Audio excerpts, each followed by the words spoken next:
요즘 예레미야의 말씀을 묵상하시면서 여러분 어떤 생각을 갖고 계십니까?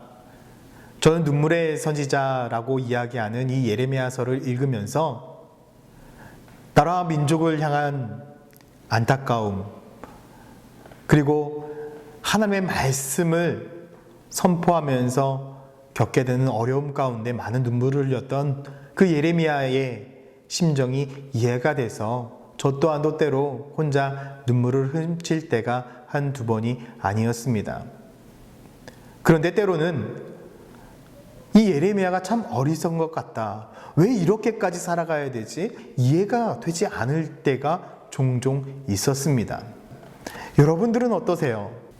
만약 하나님께서 여러분들에게 예레미야와 같이 지금 이 나라와 이 민족에 나아가서 복음을 증거할 때 세상 사람들이 듣고 싶어 하지 않는 그 복음을 증거하라고 한다면 여러분들은 어떻게 하시겠습니까?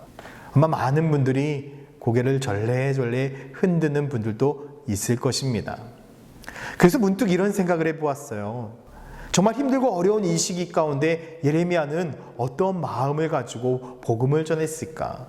그래서 오늘 이 시간 예레미야를 초대해서 함께 귀한 말씀을 나누고자 합니다. 지금 옆에 예레미야 선지자가 나와 계신데요. 안녕하세요. 안녕하십니까? 성도님들의 기도로 2주간의 자가격리를 무사히 잘 마쳤습니다. 기도해 주셔서 너무나 감사드립니다. 예레미야 선지자입니다. 제가 궁금한 거 몇 가지 질문을 하겠습니다. 오늘 본문이 32장의 말씀이에요. 그런데 이 본문의 말씀을 보면 지금 예레미야 선지자님은 시드기야 왕에 의해서 감옥에 갇혀 있게 되는데 어떻게 해서 감옥에 갇히게 되셨나요? 아마 모든 분들이 말씀을 다 읽어보셔서 알고 계시겠지만 저는 유다 왕 시드기야에게 바벨론에 의해서 유다가 멸망당할 것이라고 예언을 했습니다. 아마 시드기야 왕의 입장에서는 기분이 나빴겠지요. 그래서 저를 감옥에 가두었던 것 같습니다. 그런데 제가 조금 사실 이해가 안 되는 것이 있어요. 하나님의 말씀을 전하다가 그렇게 감옥에 갈 수는 있을 것 같아요. 그런데 사촌인 하나멜이 와서 자기의 땅을 사달라고 선지자님한테 부탁을 했어요. 지금 선지자님은 감옥에 갇혀 있고 심지어는 유다가 멸망할 것이라고 예언하고 다니셨단 말이에요. 그리고 70년이나 지난 시간이 돼야만이 회복이 될 것이다 라는 것도 알고 있어요. 그런데 왜 그 땅을 거금을 주고 사셨습니까?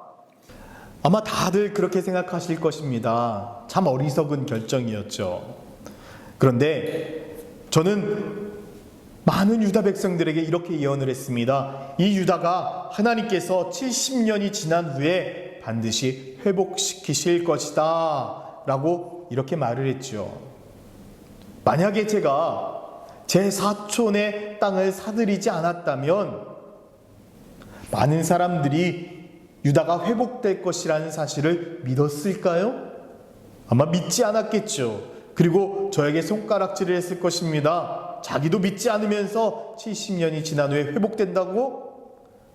저는 그래서 제가 말한 대로 살아가기 위해서, 제가 하나님의 말씀을 아는 그대로 살아가기 위해서 저는 실천했을 뿐입니다. 아마 많은 분들이 알고 있는 것처럼 암과 삶이 일치하는 그 삶이 중요하기 때문이죠. 암과 삶의 일치. 그럴 수 있겠네요. 그런데 왜 문득 전 이렇게 생각을 해봤습니다. 그래도 적당히 살아갈 수 있지 않을까요? 요즘 성도들 중에 적당히 순종하는 사람들, 적당히 살아가는 사람들이 정말 많이 있거든요. 적당히요? 제가 목사님께 하나 질문해 보겠습니다. 목사님은 그러면 적당히 은혜 받고, 적당히 축복받고, 적당히 구원받기를 원하십니까? 아니죠. 그런 사람이 어디 있겠습니까? 맞습니다. 이 땅에 그런 사람은 아무도 없습니다. 적당히 구원받고, 적당히 은혜 받고, 적당히 축복받고 싶어 하는 사람들은 아무도 없습니다. 저도 마찬가지입니다.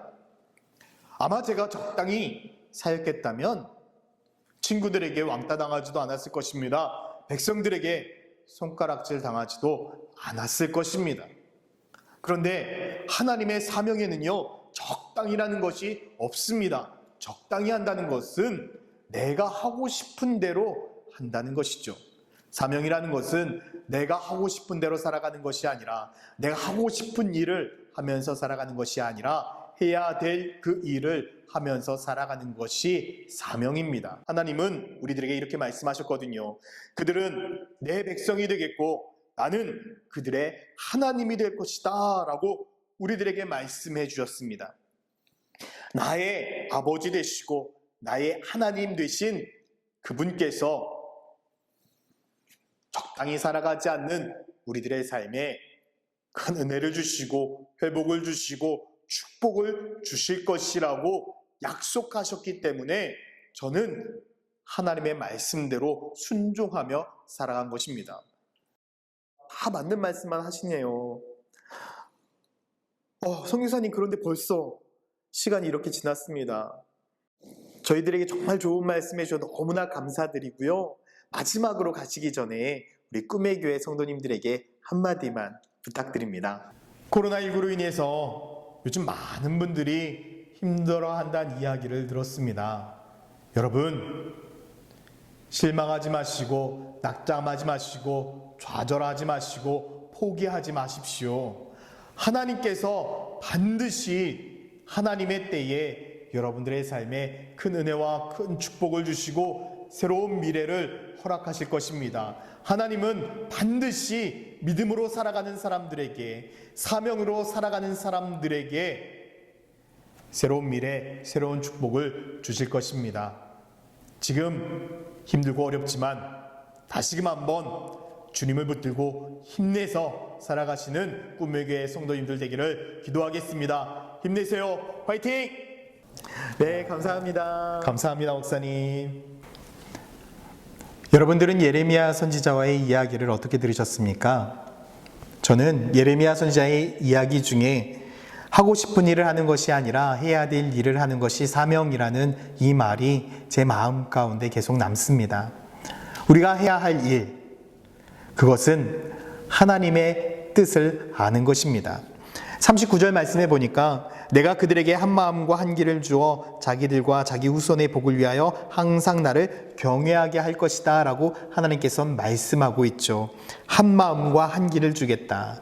그것이 바로 우리들이 어떠한 일을 해야 되는지, 어떠한 사명으로 나가야 되는지 하나님께서 우리들에게 알려주신다는 것입니다. 코로나19 시대를 살아가는 우리들은 정말 쉽지 않죠. 힘들고 어렵고 남몰래 눈물 흘리는 삶을 살고 있습니다. 그래서 마음으로는 해야 할 일을 하고 싶은데 해야 할 일을 하지 못하고 하고 싶은 일을 하는 많은 사람들이 있습니다. 그런데 주님은 우리들에게 이렇게 위로하고 있습니다. 42절 말씀에 보니까 여호와께서 이와 같이 말씀하시니라 내가 이 백성에게 이 큰 재앙을 내린 것 같이 허락한 모든 복을 그들에게 내리리라. 하나님께서는요, 우리가 재앙받은 그만큼 그 이상의 은혜와 축복을 허락하시겠노라고 약속하고 있습니다.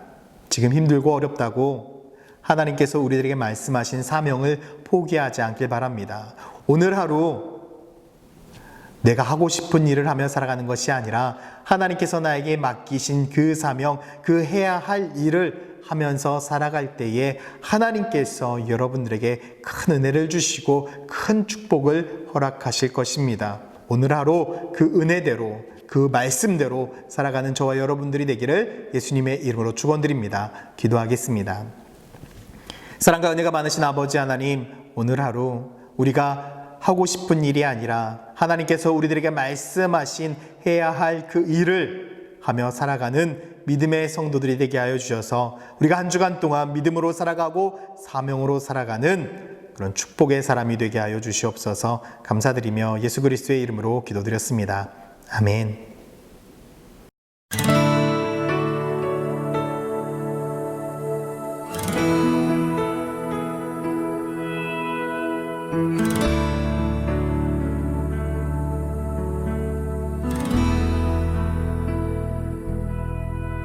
주님 말 말씀하시면 내가 나가리다. 주님 뜻이 아니면 내가 멈춰서리다. 나의 가고 서는 것 주님